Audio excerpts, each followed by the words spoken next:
Hello, everybody. It's the Film Optimist today. Once again, talking about a top 10. It's my top 10 favorite actors. I say, yeah, just say like long word. Oh, this looks pretty. This looks pretty nice. Yeah, this looks pretty nice. I'm gonna keep this as is for now. Let me know in the comments how dumb I am. How my decisions are wrong. This is stupid. I'm dumb. I'm a dummy. Um, let's get into it. Number 10 is Clint Eastwood. Clint Eastwood's classic. I love Clint Eastwood. He's a cool guy. He's really badass in his old roles. Doesn't know how to kiss for shit. My wife gives him so much shit for how he kisses. It's very unattractive. An attractive man that kisses unattractively. Love his films. I think he's really cool. I think he belongs on this list for sure. Number 9, I don't know how, but Matt Damon beats him out. I do like Matt Damon a lot. It makes sense the more I think about it. Um, that's weird though. It's kind of weird. I think I know who belongs on this list. Um, who might be finding his way on this list. Eventually.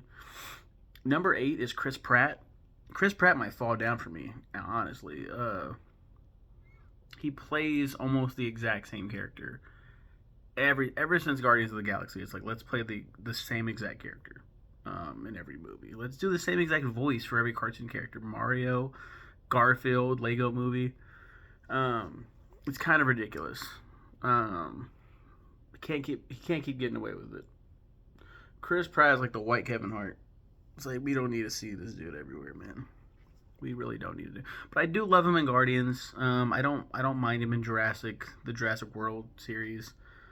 He plays a pretty okay character. Other than that, I don't know. I mean, Parks and Rec, right? He does Parks and Rec.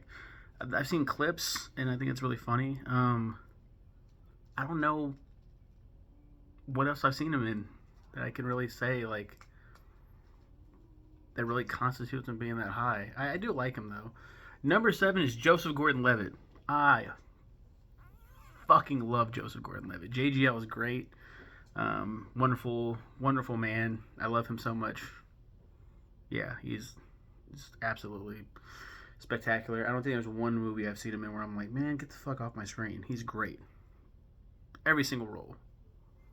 Every time. I love him. Number 6 is Ryan Reynolds. I do like Ryan Reynolds a lot. Love Deadpool. Every movie that he was in, Van Wilder and all that old shit, Waiting, like all that stuff. I think he knocks it out of the park. I think he's really good. He's a really good comedic actor, but like I've seen him hit it out of the park. Even controversial take here. I didn't mind Green Lantern. It's not a good movie. I'm not going to fall on the sword to defend it, but I enjoyed it for what it was. And I think Ryan Reynolds made a good Hal Jordan. I just think the CGI suit was fucking dumb, and we'll get more into that later on. Speaking of weird DC character actors, Jesse Eisenberg is number 5. I love Jesse Eisenberg. I love the nerdy white guy trope. Michael Cera has it as well. Matthew Gray Gubler. It's a bunch of people that I can think of, but Jesse Eisenberg takes the cake for me. I just really like him. I don't know what to say. He was cool in Zombieland. He was great in Social Network. A bunch of other stuff. Number 4, Heath Ledger. Rest in peace. I just loved Heath Ledger. I mean, it's not just the Joker, which is one of the best roles ever. Probably his best role. 10 Things I Hate About You.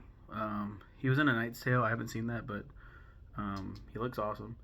He was great in Brokeback Mountain. He played a wonderful role. Also, shout out to Jake Gyllenhaal. He could find himself on this list as well. I also said somebody else. Ryan Gosling could also be on this list, but they're not on this list. Spoiler alert. Number 3, Freddie Highmore. Super high on this list. I made this list, I think, even before The Good Doctor came out. I still haven't seen a single episode of The Good Doctor, but I was like, not surprised at all when I found out that he was doing really well, because he also did Bates Motel, and I'm like, I'm glad that he's got the American accent down, and he's killing it because as a young child boy, so a young strapping young lad, he was killing it. Charlie and the Chocolate Factory. He was in Finding Neverland. He was in a bunch of shit. I was like, dude, this kid is going places, and I was so happy that that's what ended up happening. Number 2 is Robin Williams. Rest in peace. This one hurts. Honestly, it still hurts me. I'm trying to not to get emotional. Just I mean, what else can you say about Robin Williams? Like, dramatic and comedic, just a juggernaut. I didn't really care for his stand-up, his comedy, but I think I might like it a lot more now going back and looking at it. I'm gonna have to check that out. I am gonna be reviewing every single Robin Williams movie ever. My cousin, who requested every Stephen King movie ever, requested every Robin Williams film ever made. So I will be slowly going down his filmography, and who knows, I might rank every movie. Yeah. Number 1 is kind of a controversial take based on him as a person, but separate artist from the art. Leonardo DiCaprio. I love him. I think he's an absolute delight in every single film that I see him in. Yeah, that's about it. I know my takes on these actors aren't really like that deep. Like, okay, can you expound on that more? Just watch a movie and know how good they are. Inception, Shutter Island, a lot of the Scorsese films, The Departed. Yeah, he kills it. Everything he does. I think What's Eating Gilbert Grape is kind of cringe. Oh, it's another person that could be on this list. Used to be my favorite actor, Johnny Depp. He's probably like in my top 20, but he just got too goofy there for a little bit. I was like, oh my god, can you stop? Can you stop being so goofy? Yeah, there's a couple of those. In the comment section, here's a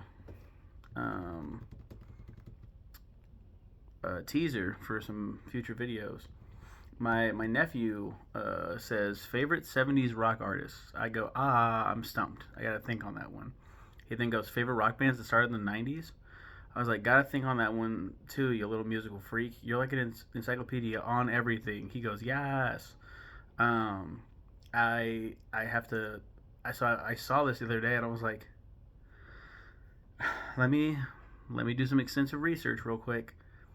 And I had to be like specific. These bands, I limited myself. So in the 70s, they have to be in the 70s. They have been formed or broke out in the 70s. If they formed in the 60s, late 60s, 69 even, I'm not counting them as 70s. And same thing with the 90s. I was like, they started in the 90s. He even specifies that started in the 90s. Okay, I gotta be specific with this one. So I'm really proud of those lists. Can't wait to do those videos because I just made them like yesterday, and so I'm pretty excited in the next couple of weeks to share that with the world. Thank you very much, everybody, for watching. Who is your favorite actor? You can even talk about actresses, but that will be next week's video. Thank you very much. Take care. Have a good one.